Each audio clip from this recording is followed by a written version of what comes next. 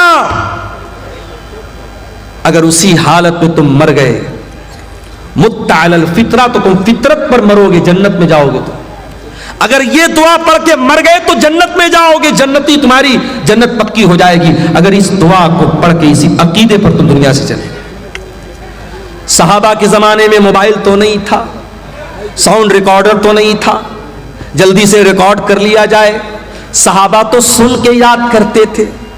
آج ہمارے پاس کتنی سہولت ہے میرے بھائی، آج آپ نے یہ دعا سنی ہے، میں نے جلدی جلدی دعا سنائی ہے، اگر آپ اس دعا کو بعد میں یاد کرنا چاہیں تو یوٹیوب پر آ جائے گی، آپ دھیرے دھیرے سن کے کسی کاپی پہ نوٹ کر کے بھی یاد کر سکتے ہیں۔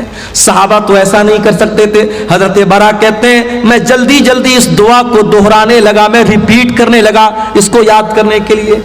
جب میں دہرانے لگا تو پوری دعا تو میں نے صحیح پڑھی، بس ایک جگہ تھوڑی سی غلطی مجھ سے ہو گئی۔ نبی نے کیا دعا سکھائی تھی؟ آمنت بکتابک الذی انزلت وبنبیک الذی ارسلت، میں اللہ کی کتاب پر ایمان لاتا ہوں اور اللہ کے نبی پر ایمان لاتا ہوں۔ میرے منہ سے نبی کی جگہ رسول کا لفظ نکل گیا، وبنبیک الذی کی جگہ وبرسولک الذی کا لفظ نکل گیا، ایک لفظ کی مسٹیک ہو گئی۔ اور علماء جانتے ہیں کہ نبی اور رسول میں بڑا باریک سا فرق ہے، کوئی بہت خاص فرق نہیں ہے، تھوڑا سا ڈیفرنس ہو گیا، صحابی کے منہ سے نبی کی جگہ رسول کا لفظ نکل گیا۔ نبی نے اتنا بھی گوارا نہیں کیا، نبی نے کہا ہے برا ریپیٹ کر، دوبارہ پڑھ، تو نے صحیح نہیں پڑھی ہے، تجھے وہی پڑھنا پڑے گا جو میں نے سکھایا ہے۔ عبادت کس کی؟ صرف اللہ کی، اور عبادت کیسی؟ عبادت رسول کے جیسی۔ رمضان آنے والا ہے، رمضان کے بعد ایک صدقہ ہم دیتے ہیں، اس کو صدقہ فطر بولا جاتا ہے۔ آپ کے یہاں بھی صدقہ فطری بولتے ہیں، کہیں کہ فطرہ بھی بولتے ہیں۔ تو یہ جو فطرہ ہوتا ہے یہ کب دینا ہے؟ بولو بھائی، عید کی نماز کے پہلے دینا ہے یا بعد میں دینا ہے؟ پہلے دینا ہے۔ اب ذرا غور سے سننا، اللہ کے نبی فرماتے ہیں من اداہا قبل الصلاۃ فہی زکات مقبولۃ، جس نے صدقہ فطر عید کی نماز کے پہلے دیا اس کا صدقہ فطر قبول ہوگا، اور جس نے عید کی نماز کے بعد دیا اس کا صدقہ فطر قبول نہیں ہوگا۔ فار ایگزامپل، میرے پریوار میں 10 لوگ ہیں، ہم بھائی بہن میری بیوی بچے سب ملا کے مثال دے رہا ہوں 10 لوگ ہیں۔ اب مان لو 2.5 کلو مجھے اناج دینا ہے صدقہ فطر میں، اب 2.5 کلو 10 لوگوں کی طرف سے کتنا ہو گیا؟ 25 کلو۔ اب مان لو عید اگلے دن ہے اور آج رات میں غلہ لینے گیا، اناج لینے گیا، دکان بند ہو گئی۔ اب میں نے کہا یار تو بہت لیٹ ہو گیا، کیا کریں، چلو صبح دیکھتے ہیں۔ صبح فجر کی نماز پڑھی، عیدگاہ گیا، عید کی نماز پڑھی، اس کے بعد دکان کھلی گلے والے کی۔ میں نے کہا ایک کام کر بھائی، تو 50 کلو اناج دے دے، مجھے 25 دینا تھا، میں ڈبل دے رہا ہوں، 50 دے رہا ہوں۔ لیکن اللہ کے نبی فرماتے ہیں کہ آپ نے عید کی نماز کے بعد میں دیا تو آپ کو صدقہ فطر کا ثواب نہیں ملے گا۔ کوانٹیٹی ڈبل ہو رہی ہے، میں ڈبل ماترا میں دے رہا ہوں، مگر وہ ثواب نہیں ملے گا۔ صرف 15 منٹ کا فرق پڑ گیا، نماز کے پہلے دیتا تو صدقہ فطر قبول ہو جاتا، نماز کے بعد دے رہا ہوں تو قبول نہیں ہوگا۔ یہ ہے شریعت۔ عبادت کیسی؟ عبادت رسول کے جیسی۔ آپ ٹائمنگ بھی ذرا سی چینج کریں گے تو عبادت اللہ کیا قبول نہیں ہوگی۔ ایک اور مثال دیتا ہوں، ہمارا دوسرا تہوار کون سا ہے؟ بولو بھائی، عید کے بعد کون سا تہوار ہے دوسرا؟ شب برات کہ محرم؟ عید میلاد النبی ہے، عید الاضحیٰ، بقرعید کا تہوار۔ بقرعید کے تہوار پہ آپ قربانی کب کرتے ہیں؟ عید الاضحیٰ کی نماز کے پہلے کرتے ہیں یا بعد میں کرتے ہیں؟ کوئی پہلے کرتا ہو ذرا ہاتھ اٹھائے، کوئی پہلے تو نہیں کرتا نا۔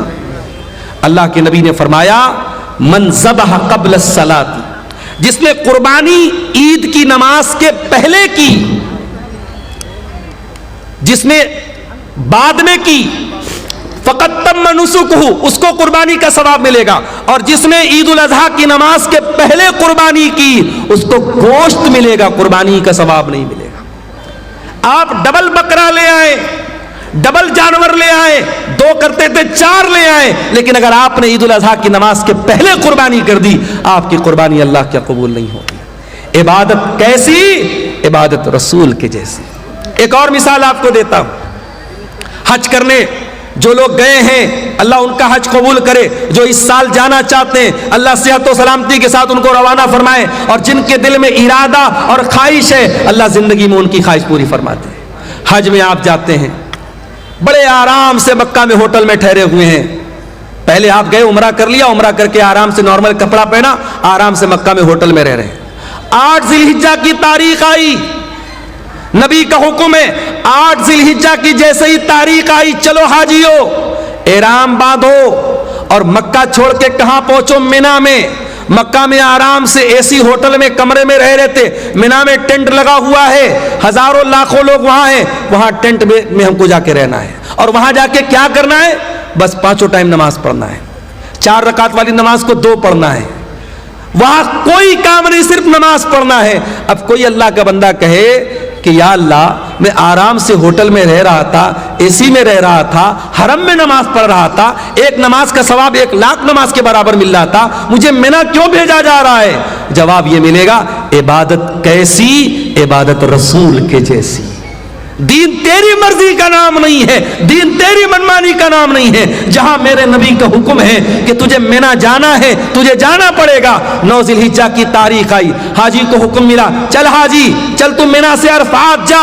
عرفات میں حاجی پہنچا، وہاں جا کے ظہر پڑھ لیا، عصر پڑھ لیا، ظہر اور عصر ایک ساتھ پڑھ لیا۔ اب ظہر سے لے کر کے سورج ڈوبنے تک 5 گھنٹہ 6 گھنٹہ کڑی دھوپ نکلی ہے، مئی کا مہینہ ہے، حاجی آرام سے اپنے مینا میں ٹینٹ میں رہ رہا تھا، اس کو عرفات میں بھیجا گیا ہے، کھلے میدان کے نیچے 5-6 گھنٹہ کیا کرنا ہے؟ کچھ نہیں کرنا ہے، کوئی نماز پڑھنا ہے نہیں پڑھنا ہے، ظہر عصر کے بعد وہاں بیٹھ کے اللہ کا ذکر کرنا ہے، دعائیں کرنا ہے۔ یہ حج کا پورا طریقہ کبھی آپ غور کیجئے گا، حج کا پورا طریقہ ہمیں بتاتا ہے اسلام ہماری مرضی کا نام نہیں ہے، اسلام ہماری خواہشات کا نام نہیں ہے، اسلام اپنی اچھاؤں پر چلنے کا نام نہیں ہے، اسلام اللہ اور اس کے رسول کے طریقے پر چلنے کا نام ہے۔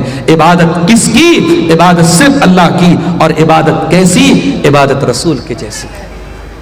میرے عزیزوں، آج افسوس کی بات ہے کہ مسلمان اپنے آپ کو مسلمان بھی کہتا ہے، نبی کا کلمہ پڑھنے والا بھی کہتا ہے، اور دین میں منمانی کرتا ہے، دین میں نئی نئی بدعتیں نکالتا ہے۔ مسلمان بھول گیا، اس کے نبی اپنے ہر خطبے میں کہتے تھے وَشَرَّ الْأُمُورِ مُحْدَثَاتُهَا وَكُلُّ مُحْدَثَةٍ بِدْعَةٌ وَكُلُّ بِدْعَةٍ ضَلَالَةٌ وَكُلُّ ضَلَالَةٍ فِي النَّارِ۔ دین کے اندر ہر نیا کام بدعت ہے، اور ہر بدعت گمراہی ہے، اور ہر گمراہی جہنم میں لے کر کے جانے والی ہے۔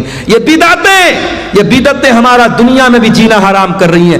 ابھی میں نوگچھیا سے آپ کے کٹیہار آ رہا تھا، مجھے کسی نے بتایا وہاں پہ کوئی عرس ہو رہا ہے۔ عرس جانتے ہو؟ عرس کیا ہوتا ہے بھائی؟ عرس وہ تاریخ ہوتی ہے جس تاریخ میں جس کی مزار ہے، جس کی قبر ہے، اس کا انتقال ہوا ہے، اس کے انتقال پر غم نہیں منایا جاتا، عرس منایا جاتا ہے۔ کیوں؟ یہ عقیدہ رکھا جاتا ہے کہ اللہ کا ولی جس دن اس کا انتقال ہوا اس کی تو سہاگ رات ہے، نعوذ باللہ۔ عرس کے معنی، یہ میں غلط ترجمہ نہیں کر رہا ہوں، عرس دلہن سے بنا، عریس سے بنا ہے، گویا کہ وہ اللہ سے ملاقات کر رہا ہے، اپنے محبوب سے مل رہا ہے، اس کی شادی کی رات ہے، اس خوشی میں عرس منایا جاتا ہے۔ استغفر اللہ، یہ ہے عرس کی حقیقت۔ اور مسلمان آج عرس منا رہا ہے، پورا نوگچھیا کا پورا روڈ جام ہے۔ میرے پیارے ساتھیوں، یہ بدعتیں ہمارا جینا حرام کرتی ہیں۔ آج آپ دیکھ لو، اسلام کے اوپر عمل کرنے میں کوئی ٹریفک جام نہیں ہوتا، اسلام پر عمل کرنے میں کسی کے لیے کوئی مسئلہ کھڑا نہیں ہوتا۔ مسئلہ تب کھڑا ہوتا ہے جب ہم بدعت و خرافات میں مبتلا ہوتے ہیں۔ اور علامہ اقبال نے صحیح کہا تھا، یہ امت روایات میں کھو گئی، حقیقت خرافات میں کھو گئی۔ میرے بھائیوں، بدعت سے بچو۔ اور آخری بات بیان کر کے بات ختم کر رہا ہوں، یہ بدعت جو ہوتی ہے یہ آخرت میں بھی بہت گھاٹے کا سودا بنے گی، آخرت میں بھی بہت نقصان پہنچائے گی۔ اللہ کے نبی جب قیامت کے دن اپنے امتیوں کو کوثر کا جام پلائیں گے تو کچھ ایسے لوگ آئیں گے جن کے ہاتھ اور پیر چمک رہے ہوں گے وضو کی وجہ سے، وضو کی وجہ سے ان کے ہاتھ پیر چمک رہے ہوں گے۔ اللہ کے نبی ان کو کوثر کا جام پلانا چاہیں گے، فرشتے کہیں گے اللہ کے نبی آپ ان کو نہیں پلا سکتے۔ اللہ کے نبی کہیں گے یہ تو میری امت کے لوگ ہیں، یہ تو میرے ماننے والے لوگ ہیں، میرا کلمہ پڑھنے والے لوگ ہیں۔ آپ فرمائیں گے کیوں ان کو مجھے تم کوثر کا پانی نہیں پلانے دے رہے ہو فرشتوں؟ کیا بات ہے؟ فرشتے کیا جواب دیں گے؟ انک لا تدری ما احدثوا بعدک، اے اللہ کے رسول آپ نہیں جانتے یہ بدعتی لوگ ہیں، انہوں نے آپ کے بعد آپ کے دین میں بہت سارے نئے نئے کام نکالے ہیں۔ جب نبی کو پتا چلے گا یہ بدعتی لوگ ہیں، بخاری اور مسلم کے الفاظ ہیں، اللہ کے رسول فرمائیں گے سحقن سحقن لمن غیر بعدی، جن لوگوں نے میرے دین کو بدل ڈالا ان کے لیے بربادی ہو. تو بدعتی کو قیامت کے دن اللہ کے نبی بھی دھکا دے کے بھگا دیں گے, اس کو نہ کوثر کا جام ملے گا نہ اللہ کی نجات ملے گی. اللہ ہم سب کو بدعت و خرافات سے بچائے. یہ 2 سوالات آئے ہیں, ان کا جواب دے کے میں اجازت چاہوں گا. سونے کی صحیح طریقہ کیا ہے, یعنی کس طرف سر کر کے سونا چاہیے؟ اگر پچھم کی طرف پیر کر کے سوئیں تو کیا ہو؟ کوئی حرج کی بات نہیں ہے. پچھم کی طرف پیر کر کے سونے میں کوئی حرج کی بات نہیں. کوئی ایسی دلیل نہیں ہے کہ پچھم کی طرف پیر کرنے سے یہ قبلہ کی توہین ہوتی ہے. پچھم کی طرف صرف آپ کو پیشاب کرنے سے منع کیا گیا ہے. پچھم کی طرف آپ کو پاخانہ کرنے سے منع کیا گیا ہے. پچھم کی طرف آپ جب پیشاب پاخانہ کریں تو نہ تو اپنا چہرہ کریں نہ پیٹ کریں. اسی طریقے سے پچھم کی طرف تھوکنے سے منع کیا گیا ہے. لیکن پچھم کی طرف پیر کر کے سونے میں کوئی حرج کی بات نہیں ہے. بلکہ اگر کوئی مجبور آدمی ہے جو بیٹھ کر کے نماز نہیں پڑھ سکتا ہے, جب وہ لیٹ کر کے نماز پڑھے گا تو اس کا پیر کدھر ہوگا؟ پچھم کی طرف ہی ہوگا. لہٰذا اچھا, سونے کا صحیح طریقہ کیا ہے؟ بہت آسان ہے. آپ داہنی کروٹ لیٹ جائیں اور اپنے گال کے نیچے اپنا ہاتھ رکھ لیں اور جو دعائیں اللہ کے نبی نے سکھائی ہے وہ دعائیں پڑھ کے سوئیں. وضو کر کے سوئیں تو یہ زیادہ بہتر ہے. یہ طریقہ جو سونے کا بتایا گیا ہے. بھاگلپور ضلع میں ایک جگہ ہے جس کا نام بی پور ہے, وہاں پہ ایک پیر کے نام سے مشہور ہے. وہاں پہ کٹیہار کے مسلمان اور بھاگلپور کے مسلمان زیادہ تر منت کے ارادے سے بکرا اور مرغا چڑھانے جاتے ہیں. بالکل غلط ہے. یہ شب برات میں خوب روزہ رکھتے ہیں. اسی ضمن میں شب برات کا 14-15 روزہ رکھنا ضروری ہے. دیکھیے, شب برات کا روزہ ثابت نہیں ہے, لیکن ہر مہینے کی چاند کی 13, 14, 15 تاریخ کا ایام 20 کا روزہ, جو چاندنی راتوں کا روزہ ہوتا ہے, وہ اللہ کے نبی رکھتے تھے. تو اگر آپ ہر مہینے رکھتے تھے تو شعبان میں بھی رکھیے. اگر شعبان میں آپ رکھنا چاہتے ہیں 13, 14, 15 کا آپ روزہ رکھ سکتے ہیں, لیکن خاص 15 شعبان کا شب برات کا روزہ بالکل غلط ہے, اس کا کوئی ثبوت نہیں ہے. اسی طریقے سے یہ جو بھائی نے بتایا بیج پور میں جا کے مرغا اور بکرا چڑھا رہا ہے, بالکل غلط ہے, حرام ہے. وما اہل بہ لغیر اللہ, اللہ کے سوا کسی اور کے نام سے اگر جانور ذبح ہو رہا ہے شرک ہے. نہ تو اس جانور کا گوشت کھانا جائز ہے, اور ایسا کرنا اللہ کے ساتھ شرک کرنا ہے. جس طریقے سے نماز عبادت ہے, روزہ عبادت ہے, اسی طریقے سے جانور ذبح کرنا بھی عبادت ہے. جانور آپ صرف اللہ کے نام سے ہی ذبح کر سکتے ہیں. اسی لیے جو میک ڈونلڈ میں جا کے چکن کھاتے ہو, پتہ لگا لو کہ وہ ذبح والا جانور ہے کہ نہیں. اگر میک ڈونلڈ میں جھٹکا والا ہے یا مشین کے ذریعے کاٹا گیا جانور ہے, اللہ کا نام نہیں لیا گیا ہے, تو وہ چکن اور مٹن آپ کے لیے کھانا جائز نہیں. جہاں بھی ہوٹل میں کھانا کھاؤ تحقیق کر لو. اگر اطمینان نہیں ہے تو ویج کھا لو, نان ویج مت کھاؤ. کوئی ایسا گوشت مت کھاؤ جس کے بارے میں ڈاؤٹ ہے کہ اس پر اللہ کا نام لیا گیا یا نہیں لیا گیا ہے. یہی باتیں ہیں جن پر میں آپ سے اجازت چاہتا ہوں. اللہ سے دعا ہے رب العالمین ہم سب کو کہنے سننے سے زیادہ عمل کی توفیق عطا فرمائے. آمین. وآخر دعوانا الحمدللہ. حضرت علی کے پوتے حضرت حسین کے بیٹے, نام نوٹ کر لو, علی بن حسین زین العابدین. ان کا انتقال ہوتا ہے اور جب ان کو غسل دیا جانے لگتا ہے, نہلایا جانے لگتا ہے, تو ان کی پیٹھ پر موٹے موٹے بورے کے نشان پائے جاتے ہیں. نہلانے والے پریشان. یہ تو اللہ کے نبی کے خاندان سے ان کا تعلق تھا, یہ تو نبی کے نواسے تھے, یہ تو نبی کے نواسے کے بیٹے تھے, ان کی پیٹھ پر یہ بورے کے نشان کیوں پائے گئے ہیں؟ ایسا ہی کون سا کام کرتے تھے کہ ان کی پیٹھ کے اوپر موٹے موٹے نشان پائے گئے؟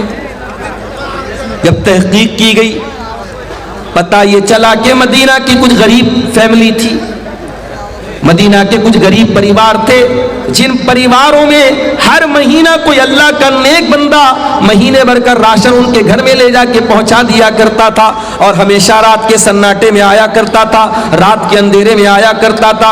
ان غریبوں کو کبھی پتہ بھی نہ چلا ہمارے گھر میں کون راشن لا کے دے دیا کرتا تھا. جب آج علی بن حسین کا انتقال ہوا اور ان کی پیٹھ کے اوپر وہ بورے کے موٹے موٹے نشان پائے گئے, تب دنیا والوں کو پتہ چلا ان غریب پریواروں کے گھر میں راشن پہنچانے والا کوئی اور نہیں تھا, وہ نبی کے اہل بیت کا اور نبی کے گھرانے کا ایک انسان تھا. وہ علی بن حسین تھے, وہ امام زین العابدین تھے, وہ حضرت حسین کے بیٹے تھے. تو نیکی اللہ کیا وہی قبول ہوگی جو صرف اللہ کے لیے کی جائے. یہاں تک کہ اللہ کی راہ میں شہید ہو جانے والا, یہاں تک کہ رات دن قرآن پڑھنے پڑھانے والا اور یہاں تک کہ اپنا مال اللہ کی راہ میں خرچ کرنے والا۔ ابو ہریرہ رضی اللہ عنہ کی روایت ترمذی کے اندر اللہ کے نبی فرماتے قیامت کے دن سب سے پہلے جہنم کی آگ میں 3 لوگوں کو ڈالا جائے گا۔ اس میں ایک انسان وہ ہوگا جو دنیا میں اللہ کی راہ میں لڑتے لڑتے شہید ہوا تھا، دوسرا وہ ہوگا جو قرآن کا قاری تھا، جو قرآن کا عالم تھا، اور تیسرا وہ ہوگا جو بہت پیسے والا تھا اور اللہ کی راہ میں پیسہ خرچ کیا کرتا تھا۔ 3 بڑی بڑی نیکی کرنے والے سب سے پہلے جہنم کی آگ میں ڈالے جائیں گے۔ کیوں ڈالے جائیں گے؟ اس لیے کہ تینوں کی نیتوں میں کھوٹ تھا، تینوں کی نیتوں میں گڑبڑی تھی، تینوں کے اندر اخلاص نہیں تھا۔ اسی لیے اللہ فرماتا ہے فَمَنْ كَانَ يَرْجُو لِقَاءَ رَبِّهِ فَلْيَعْمَلْ عَمَلًا صَالِحًا۔ اے میرے بندو، اگر تم اللہ سے ملاقات کرنا چاہتے ہو، تم اپنے رب سے ملنا چاہتے ہو، تم جنت میں جانا چاہتے ہو، تو جو کام کرو وہ نیک عمل کرو، عمل صالح کرو۔ عمل صالح اسی کو کہتے ہیں جو خالص اللہ کے لیے کیا جائے۔ اور دوسری کنڈیشن نیک عمل کی دوسری کنڈیشن یہ ہے کہ اس نیک عمل کے اوپر جناب محمد رسول اللہ کی مہر ہو۔ 15 شعبان کی تاریخ ابھی گزری جس کو شب برات کا نام دے دیا گیا۔ ممبروں پر کھڑے ہو کر کے فضیلتیں بیان کی گئی کہ 15 شعبان کا روزہ رکھنے سے یہ ملے گا، 15 شعبان کی رات میں تہجد پڑھنے سے یہ ملے گا۔ حالانکہ ایک بھی روایت شب برات کی فضیلت میں ثابت نہیں ہے، ایک بھی روایت۔ لوگوں کو حلوہ کھانا تھا، حلوہ کھانے کے لیے دین کو بدنام کیا گیا، اور یہ کہانی گڑی گئی کہ اللہ کے نبی غزوہ احد میں جب آپ لڑ رہے تھے تو آپ کے دانت ٹوٹ گئے تھے اور آپ نے حلوہ استعمال کیا تھا، اس لیے ہم حلوہ کھا رہے ہیں شب برات کے موقع پر۔ اللہ کے بندو، غزوہ احد لڑی گئی ہے شوال میں اور تو حلوہ کھا رہا ہے شعبان میں، 2 مہینہ پہلے کھا رہا ہے۔ اور وہ کون سا حلوہ تھا جو نبی نے کھایا تھا دانت ٹوٹنے پر؟ ہمیں تو کہیں کوئی دلیل نہیں ملی۔ ایک ویڈیو بڑا وائرل ہوا فیس بک کے اوپر، میں نے دیکھا ایک آدمی بالکل جوکروں کے انداز میں کہہ رہا ہے کہ ارے وہ لوگ پوچھتے ہیں کہ حلوہ کہاں ہے، حلوہ کون سی کتاب میں؟ ارے حلوہ کتاب میں تھوڑی ملے گا، حلوہ تو کڑھائی میں ملے گا۔ یہ جوکر بازی، یہ لطیفے بازی، یہ چٹکلے بازی، اور اس کو آپ دین کا نام دے رہے ہیں۔ بھئی آپ کو حلوہ کھانا ہے شوق سے کھائیں، اسے دین کے ساتھ نہ جوڑیں، اسے سنت کہہ کے نہ کھلائیں کھائیں، اسے شریعت کہہ کے نہ کھائیں اور کھلائیں۔ یاد رکھو میرے پیارے ساتھیوں، مجھے معلوم ہوا کہ آپ کے سیما پور میں بھی قبرستانوں میں لائٹنگ کی گئی 15 شعبان کو۔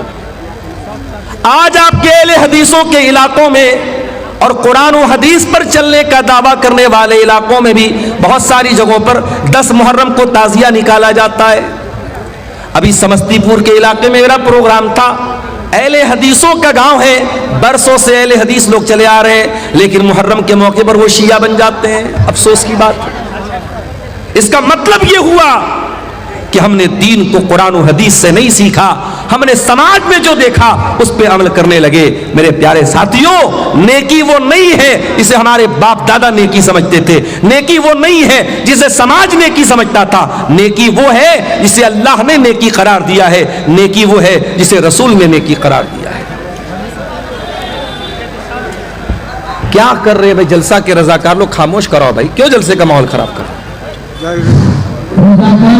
گزارش ہے کہ ماحول کو شانت کریں، اگر کوئی معاملہ ہے تو آپ لوگ اس کو سنجیدگی سے حل کرنے کی کوشش کریں۔ سامعین حضرات سے گزارش ہے کہ آپ لوگ بیٹھ جائیں، ماحول کو خراب نہیں کریں۔ شہر کا خطاب ہو رہا ہے، بہت خرچ کر کے اور بہت محنت کے بعد اپنے ہی جلسے کو برباد کر رہے ہیں، اور آپ لوگ اپنے جلسے کو برباد کر رہے ہیں۔ آپ حضرات سے گزارش ہے، رضاکار ہوگا، آپ حضرات سے گزارش ہے کہ ماحول کو شانت کریں اور سامعین کو بیٹھائیں۔ اللہ کے واسطے خاموشی کے ساتھ، سکون کے ساتھ بیٹھیں۔ میں بہت لمبی تقریر نہیں کروں گا، بڑے پوائنٹ کی باتیں آپ کے سامنے بیان کر کے انشاءاللہ جاؤں گا۔ میرے پیارے ساتھیوں، نیک عمل اس کو کہتے ہیں جس کو اللہ نے نیک کہا ہو، جس کو رسول نے نیک کہا ہو، جس کے اوپر اللہ اور اس کے رسول کی مہر لگی ہو۔ کبھی آپ نے غور کیا، نماز 5 ٹائم کی ہم پڑھتے ہیں، کوئی اللہ کا بندہ ہے اور چھٹے ٹائم کی نماز پڑھنے لگے تو ہم کہیں گے بھائی یہ کہاں سے آ گئی؟ وہ کہے گا میں نماز پڑھ رہا ہوں، کون سی غلط بات ہے؟ تو ہم پوچھیں گے تو نماز پڑھ رہا ہے لیکن اس کی دلیل کیا ہے، اس کا ثبوت کیا ہے؟ شریعت کے نام پہ اور دین کے نام پہ جب کوئی آپ کام کریں گے تو یہ پوچھا جائے گا کہ دلیل کہاں ہے، ثبوت کہاں ہے۔ ہاں جب دنیا کا کوئی کام کریں گے، جب آپ دنیا کی کوئی چیز، کوئی نئی ڈش بنا کے کھائیں گے، کوئی نیا کپڑا پہنیں گے، کوئی نیا کاروبار کریں گے، تب یہ سوال پوچھا جائے گا کہ منع کہاں ہے۔ لیکن جب آپ عبادت سمجھ کر کے اور دین سمجھ کر کے اور ثواب سمجھ کر کے کوئی کام کریں گے تب پوچھا جائے گا کہ یہ ثابت کہاں ہے۔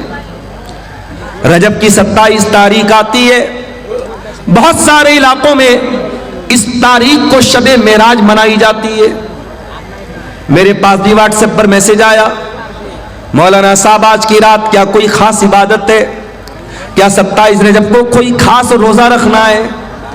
میں نے کہا اللہ کے بندو، 27 رجب کی تاریخ نبی کے معراج کی تاریخ ہے ایسا سمجھنا بھی بے وقوفی ہے، کیونکہ سیرت نگاروں نے لکھا ہے، علماء نے لکھا ہے، تاریخ لکھنے والوں نے لکھا ہے۔